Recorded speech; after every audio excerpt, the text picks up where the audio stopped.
There are times that I insist on my students in the car to be a bit creepy, because sometimes if you're a bit creepy, it's actually safer. Let me show you what I mean. This is an example of when a student needs to be a bit creepy, because as you're coming up to a junction like this, the parked cars in the new road make it impossible to be able to see. Now, I've made a moving video of this. If you want to go and have a look at it, maybe I'll try and link it in like below actually. But if you try and make a decision at this line, you're not going to be able to see anything. So that group of bikes over there, no way are you going to be able to see if you don't become a bit creepy, right? So you must creep and peep out of the junction and put yourself up there at the same level as the bikes. If it's safe to do so, yeah? If it's safe to do that, you should be a bit creepy and go forward. And then from this new position, you can then look right and left and make sure that you can see down the road, okay?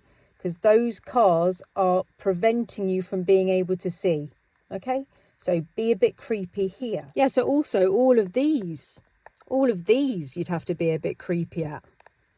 Because you just can't make decisions here. I mean, you'd have to, I know there's no parked cars on this example, but you'd have to make sure that you were going out enough to be able to see. You know, if you can't see because of the brick wall, you've got to like creep and peep, be a bit creepy, go out a little bit, make sure you're okay. This one's a horrendous example. This one's absolutely horrendous. If you look at that, look, that's a parked van there. And that guy's overtaking, and then you've got queue of traffic here. That's a particularly nasty one.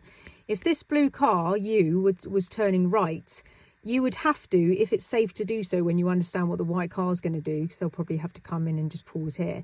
But if you were turning right, you would have to use the line in the road there as a new give way line, because you can't have any guess luck or hope here and just go for it. You'd crash.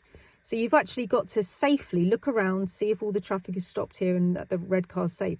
And then you'd have to very carefully go forward and pause, almost like this white line was a new give way line. And at this point, because you've crept forward and you've been a bit creepy, then at this new line, like you're now pretending is a give way line, you could look left and right to make sure there's no more people overtaking.